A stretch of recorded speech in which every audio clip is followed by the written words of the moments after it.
ये कहानी एक ऐसी जगह की है जहां आज भी देवता रहते हैं। क्या शंभाला रियल है या इमेजिनेशन? क्या अश्वत्थामा आज भी शंभाला की गुफाओं में ध्यान लगाए बैठा है? क्या हिटलर सच में चिंतामणि स्टोन के पीछे था? क्या कल की अवतार सच में शंभाला से आएंगे? टिबेटन टेक्स्ट के अकॉर्डिंग शंभाला के लोग टेलीपैथी से कम्युनिकेट करते हैं। गर फिरदौस बर रूहे जमीनस्त, हमी नस्तो हमी नस्तो हमी नस्तो। कश्मीर को देखकर फारसी में लिखे इस कपलेट का मतलब है, अगर धरती पर कहीं स्वर्ग है तो यही है, यही है, यही है। वैसे कश्मीर को देखकर तो कई लोगों ने उसे स्वर्ग यानी हेवन से कंपेयर किया है, लेकिन अगर मैं कहूं कि पुराणों और वेदों में जिस स्वर्ग का जिक्र किया गया है वो वाकई में अर्थ पर ही मौजूद है, तो क्या आपको लगता है कि इमॉर्टैलिटी यानी अमर होना सिर्फ एक कहानी है? क्या आपने कभी सोचा है कि हिमालय की बर्फ से ढके पहाड़ों के पीछे कोई ऐसी जगह भी हो सकती है जहां मौत भी दस्तक नहीं देती? एक ऐसी जगह जहां के लोग 4000 साल से जिंदा हैं, टेलीपैथी से बात करते हैं, टाइम ट्रैवल करते हैं और जिसकी मिस्ट्री को दुनिया का सबसे बड़ा और इनफेमस डिक्टेटर खुद हिटलर भी सॉल्व करना चाहता था। Welcome to another fascinating and mysterious episode of the 2 AM show. और आज मैं आपके लिए लाया हूं एक ऐसी अनसॉल्व मिस्ट्री जो आपके रोंगटे खड़े कर देगी। ये कहानी एक ऐसी जगह की है जहां आज भी देवता रहते हैं। मैं बात कर रहा हूं the most mystical place on earth, Shambhala, the city of immortals की।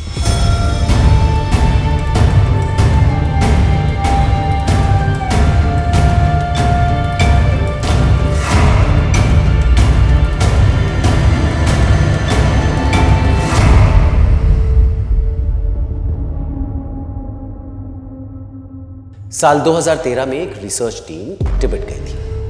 उनका मिशन था हिस्ट्री और आर्कियोलॉजी के खोए हुए हिस्सों की तलाश करना, और यहीं पर उनका सामना हुआ एक भूले बिसरे एम्पायर से जिसका नाम था गूगे किंगडम।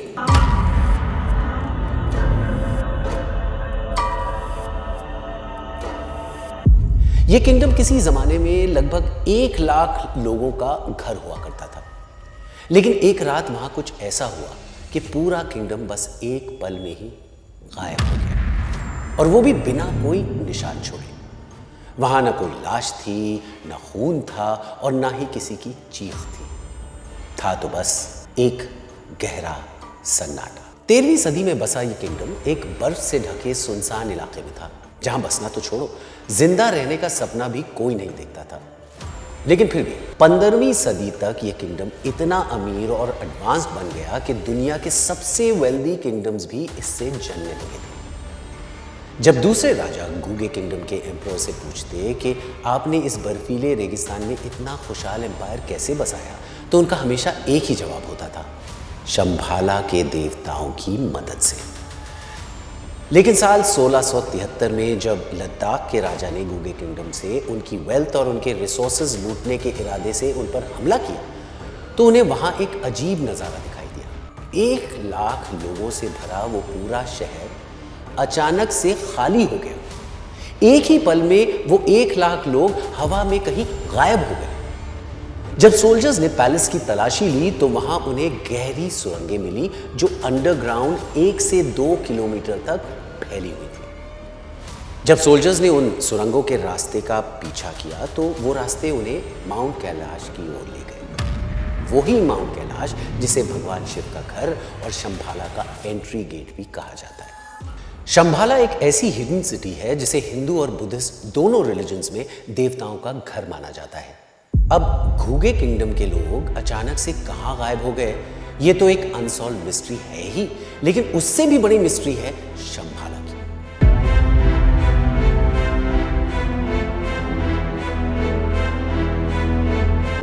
ये एक ऐसी मिस्टीरियस सिटी है जिसे कोई ज्ञानगंज कहता था तो कोई सिद्धाश्रम, लेकिन जो नाम सबसे ज्यादा पॉपुलर है वो है शैंग्री ला या शंभाला।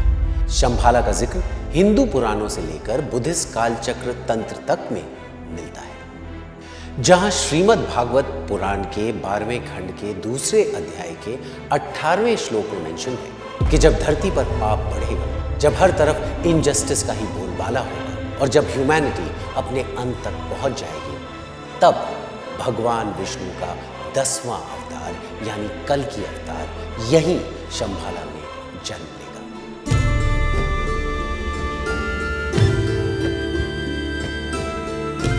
वहीं बुद्धिस्ट कालचक्र तंत्र के अकॉर्डिंग भी जब दुनिया धर्म से दूर हो जाएगी, तब एक महायुद्ध होगा जिसमें शंभाला के रुद्र चक्रिन ही सबसे आखिरी योद्धा बनेंगे और वही नए युग की शुरुआत करेंगे। कुछ एंशिएंट स्क्रिप्चर्स ये भी कहते हैं कि महाभारत काल का एक योद्धा अश्वत्थामा, जिसे अपने कर्मों की सजा के तौर पर अमर होने का श्राप मिला था और जिसे आज भी इंडिया के कई कोनों में देखा जाता है, वो भी हिमालय की बर्फीली वादियों में छिपे इस शंभाला शहर में ही रहता है।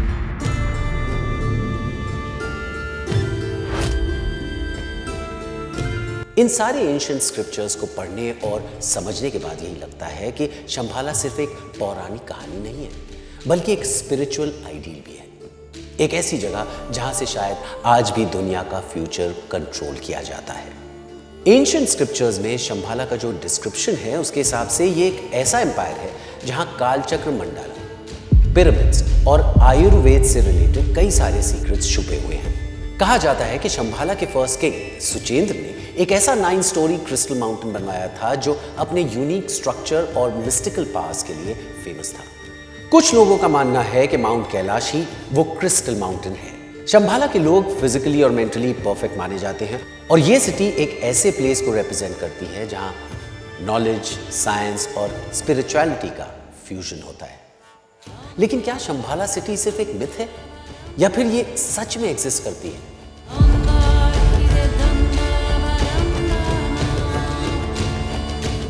(1920s) में एक Russian explorer and archaeologist Nicholas Roerich ने शंभाला को ढूंढने के लिए एक एक्सपेडिशन की शुरुआत की। राउरिच सिर्फ एक एक्सप्लोरर ही नहीं बल्कि एक मिस्टिक भी थे, यानी एक ऐसा इंसान जो स्पिरिचुअल वर्ल्ड से डीपली कनेक्टेड हो।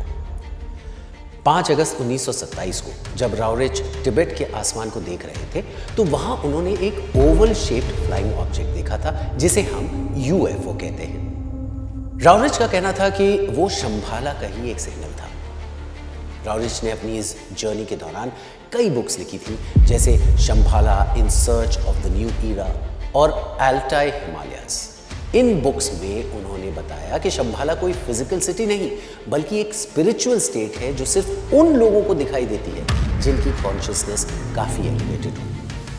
लेकिन असल बात तो ये थी कि निकोलस राउरिच वहां सिर्फ शंभाला को ही ढूंढने नहीं गए थे, वो उस लेजेंडरी चिंतामणि स्टोन के भी पीछे थे जिसे हिंदू और बुद्धिस्ट दोनों धर्मों में विश फुलफिलिंग जेम माना जाता है। कहते हैं कि चिंतामणि पत्थर यूनिवर्स की सारी मिस्टिकल पावर्स का सेंटर है और इसमें इतनी शक्तियां होती हैं कि ये किसी की भी किस्मत पलट सकता है। वैसे हिस्ट्री में एक और इंटरेस्टिंग कैरेक्टर हुई है हेलेना ब्लावात्स्की, जो शंभाला को लेकर काफी क्यूरियस थी। हेलेना एक रशियन मिस्टिक और फिलोसोफर थी जिन्होंने थियोसॉफिकल सोसाइटी की शुरुआत की थी। हेलेना ने अपनी बुक्स में शंभाला को एक डिवाइन स्पिरिचुअल स्टेट बताया है, एक ऐसा रेल्म जो हमारे 3D वर्ल्ड से परे है। अपनी famous book the secret doctrine में ब्लावात्स्की ने लिखा है कि शंभाला में कुछ ऐसे महात्मा रहते हैं जो चुपके से ह्यूमैनिटी की हेल्प करते हैं। ये महात्माज या ग्रेट सोल्स ह्यूमन एवोल्यूशन को गाइड करते हैं और जब ह्यूमैनिटी रेडी होती है तो ये इस यूनिवर्स के इंपॉर्टेंट नॉलेज को रिलीज करते हैं। हिस्ट्री में ऐसे ही न जाने कितने ही मिस्टिक्स, फिलोसोफर्स और आर्कियोलॉजिस्ट हुए हैं जिन्होंने शंभाला की मिस्ट्री को सॉल्व करने और इस हिडन सीक्रेट सिटी को ढूंढने की कोशिश की।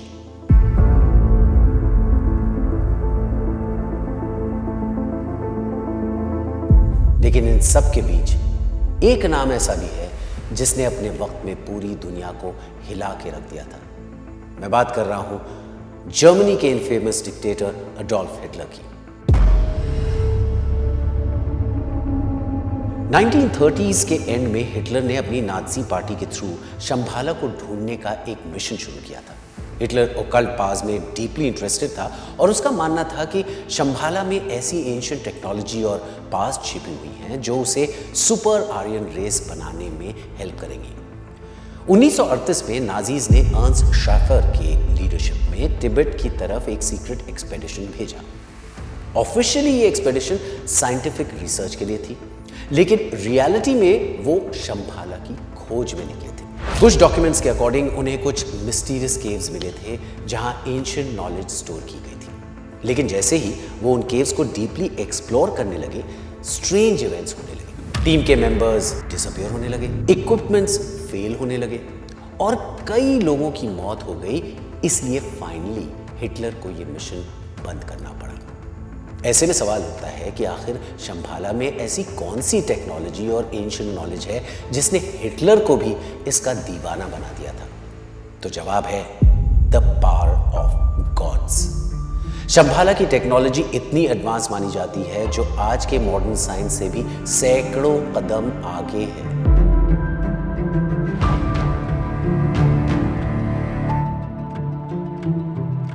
टिबेटन टेक्स्ट के अकॉर्डिंग शंभाला के लोग टेलीपैथी से कम्युनिकेट करते हैं। मतलब उन्हें किसी से बात करने के लिए कुछ भी बोलने की जरूरत नहीं पड़ती।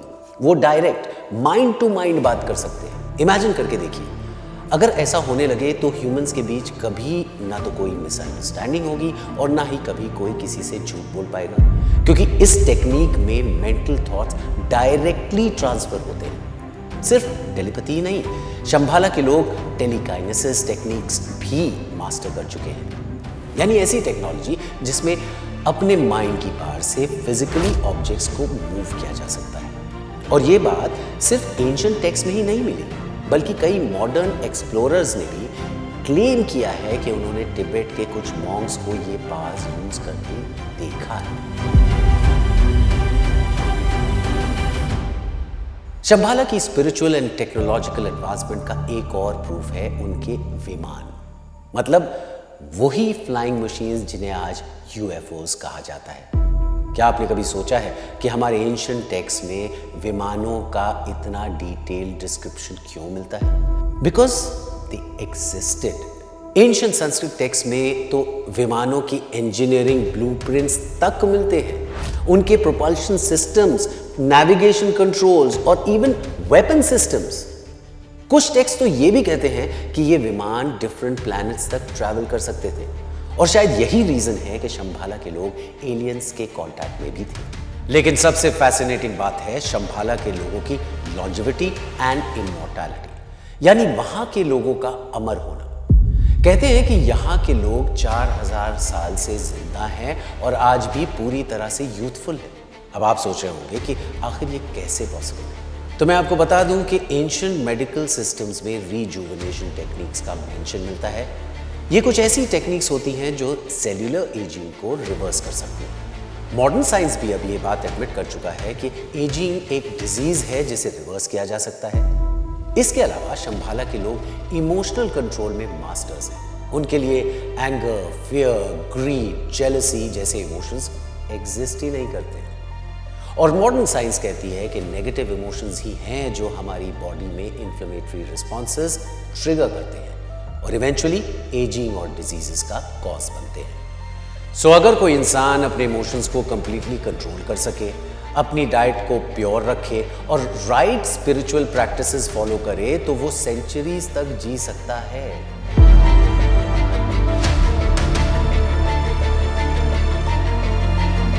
ऐसे में सबसे बड़ा सवाल खड़ा होता है कि आखिर ये शंभाला एग्जैक्टली है कहां? Some ancient texts place it somewhere in the Himalayas, specifically near Mount Kailash. कुछ कहते हैं कि ये मंगोलिया और साइबेरिया के बीच कहीं है और कुछ बिलीव करते हैं कि हॉलो अर्थ थ्योरी के अकॉर्डिंग ये अर्थ के सरफेस पर नहीं बल्कि इनर अर्थ में। हिस्टोरिकली देखें तो 7th सेंचुरी के टिबेटन बॉन्ड टेक्स्ट में शंभाला एक एंशिएंट मैप है जिसमें पर्शिया, बेबीलोन और जेरूसलम तक के कनेक्शंस हैं। इसके अलावा 13वीं सदी के एक चाइनीज ट्रैवलर ने भी अपने रिकॉर्ड्स में लिखा था स्नो माउंटेन्स के पीछे एक ऐसा शहर है जहां लोग कभी नहीं मरते। कई हिमालयन माउंटेनियर्स, योगीज और स्पिरिचुअल सीकर्स ने क्लेम किए हैं कि उन्होंने हिमालय के जंगलों में एक अजीब ग्लो देखा है, या उन्होंने एक शैडोई फिगर देखी है जो इंसानों से ज्यादा तेज भाग रही है। कुछ लोग कहते हैं उन्हें हिमालयस में जहां दूर दूर तक किसी का कोई नामो निशान तक नहीं होता, वहां सिर्फ एक ही शब्द सुनाई देता है, शंभाला। लेकिन अगर हिंदुइज्म के श्रीमद् भागवत और टिबेटन बुद्धिज्म के कालचक्र तंत्र की माने तो ट्रुथ ये है कि शंभाला कोई फिक्स ज्योग्राफिकल लोकेशन नहीं है। ये मल्टी डायमेंशनल है, यानी डिफरेंट डायमेंशंस में एग्जिस्ट करती है। जैसे हमारे पास 3D विजन है, शंभाला 4D, 5D या हायर डायमेंशंस में, जहां टाइम एंड स्पेस के रूल्स अलग हैं। और शंभाला में एंट्री सिर्फ उन लोगों को मिलती है जो स्पिरिचुअली इवॉल्व होते हैं, जिनकी कॉन्शियसनेस एक्सपैंड हो चुकी होती है। नॉर्मल इंसान अगर शंभाला के एंट्रेंस पर भी खड़ा हो जाए तो उसे सिर्फ माउंटेन्स और स्नो दिखाई देंगे, कोई सिटी नहीं। इस सब के बाद में सिर्फ एक ही सवाल आता है कि आखिर ये मैजिकल सिटी ऑफ इमॉर्टल्स यानी शंभाला, जिसे स्वर्ग भी कहा जाता है, वो दिखती कैसी है? अगर एंशिएंट टेक्स्ट की माने तो शंभाला सिटी एक लोटस फ्लावर की शेप में डिजाइंड है। इसके सेंटर में कैपिटल सिटी कलप्पा और उसके चारों तरफ 8 लोटस पेटल शेप्ड एरियाज हैं, जहां अलग अलग कम्युनिटीज रहती हैं। सेंटर में है एक मैग्निफिसेंट गोल्डन पैलेस, जहां किंग ऑफ शंभाला रहते हैं, जिन्हें ऋग्देन राजा या देवराज इंद्र कहते हैं। शंभाला का कॉन्सेप्ट सिर्फ एक एंशिएंट मिथ नहीं है, बल्कि एक ऐसी सच्चाई है जो अभी तक अनसॉल्व्ड है। यह हमें रिमाइंड करवाता है कि हमारे यूनिवर्स में अभी भी बहुत कुछ ऐसा है जो अनडिस्कवर्ड है। साइंस चाहे जितना भी एडवांस क्यों ना हो जाए, कुछ मिस्ट्रीज ऐसी हैं जो हमेशा अनसॉल्व्ड रहेंगी, और शायद यही अनसॉल्व्ड मिस्ट्रीज ही हैं जो हमें इंस्पायर करती हैं एक्सप्लोर करने के लिए, सीकिंग द अननोन। क्या शंभाला रियल है या इमेजिनेशन? क्या अश्वत्थामा आज भी शंभाला की गुफाओं में ध्यान लगाए बैठा है? क्या हिटलर सच में चिंतामणि स्टोन के पीछे था? क्या कल की अवतार सच में शंभाला से आएंगे?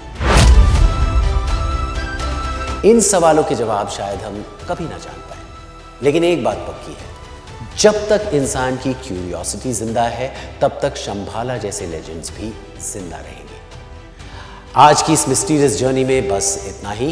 अब आपसे मुलाकात होगी अगले एपिसोड में, जहां होगी एक और अनसॉल्व्ड मिस्ट्री जो आपको ये सोचने पर मजबूर कर देगी कि जो दिखाई देता है जरूरी नहीं है कि वो हमेशा सच ही हो। तो इसी थॉट के साथ आपका ये दोस्त आपसे विदा लेता है। See you in the next episode. Till then keep watching, keep liking, keep sharing and keep commenting. Also, don't forget to subscribe the 2 AM show.